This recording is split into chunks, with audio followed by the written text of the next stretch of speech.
All right. So one of our favorite topics, late payment. So let's dive into the intricacies of late payment and why late payment is such a big hassle for everyone. So let me share a screen and then we're going to dive into the late payment strategy on why the late payment deletion guide works.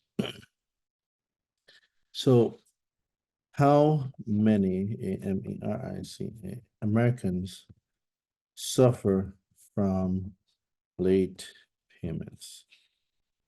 Let's see what Google says. All right.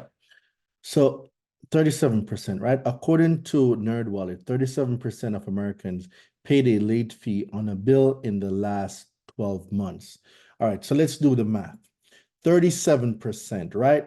So the population is how many people are in the USA? All right, so we got 333 million people in the US, right? And 37%. So let's find out 37% of 333 million. So let's find that out. 37% of 333.3 million. Let's do that.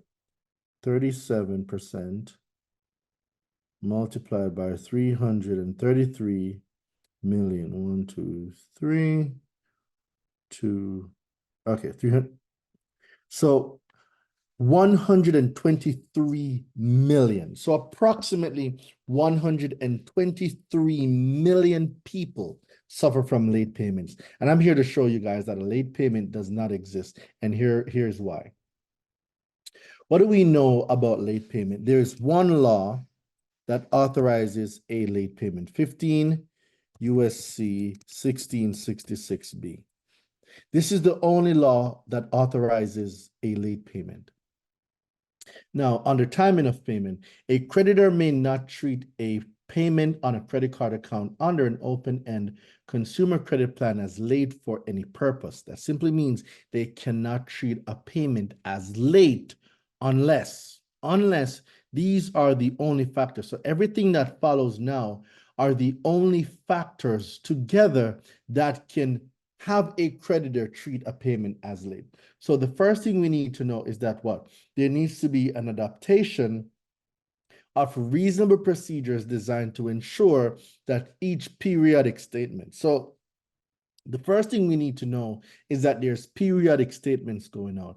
And the second thing we need to know is that the periodic statement must have information required by 1637B.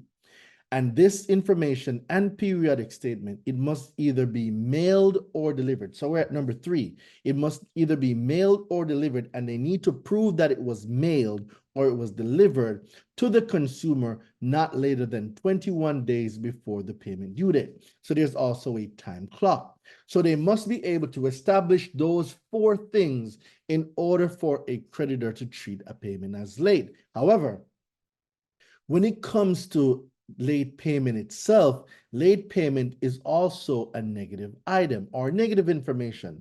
So there's a law, 15 USC 1681 S2, that speaks on negative information. So when we go to negative information and we scroll down to number 7, we're going to see that a negative information notice is also required. So if a financial institution that extends credit and regularly in the ordinary course of business furnishes information to a consumer reporting agency described in section 1681 AP of this title, furnishes negative information to an agency, the agency is TransUnion Equifax Experian, regarding the extension of credit to a consumer, the financial institution shall provide a notice. Right here, shall provide a notice. Guys, we're not asking them to provide this notice. They must do this by law.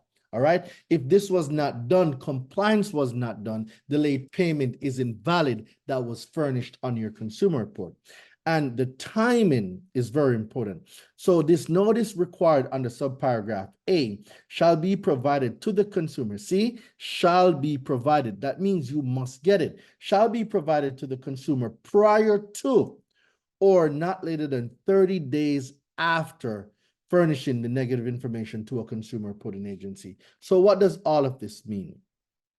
This simply means that if Experian, TransUnion, Equifax don't have a copy of the negative information notice that should have been sent to you, in addition to the 4 key things needed for Section 1666B to authorize a payment to be late, the late payment does not exist. Right? So whether they respond to you, verified, validated, we have late payment round 2 letters, which you will see below, because what you're going to purchase is the late payment deletion guide that has all the information that you need relevant to the type of late payment that you may or may not have. And this guide down here has about 6 to 8 letters that you can use. Just read through it and use the one that applies to your situation. And this is how we get late payments deleted. It is not what you know, it's what you can prove. The law says the consumer reporting agencies, 15 USC 1681 EB, let's go here. The law says that they must report what? Accurate information. So when we go to 15 USC 1681 EB under compliance procedures, it says that whenever a consumer reporting agency prepares a consumer report, it shall follow reasonable procedures to assure what? Maximum possible accuracy. The information that they are furnishing must be accurate. And when we go back to 15 USC 1681 S2, under responsibilities of furnishers, it also says that a person, and we know what? A person means what? A corporation, right? A person means a corporation. And it strictly says a person shall not furnish any information. So a person is your Wells Fargo, Bank of America, Navy Federal. These are all corporations. They shall not furnish any information relating to a consumer, to any consumer reporting agency, if the person knows or has reasonable cause to believe that information is inaccurate.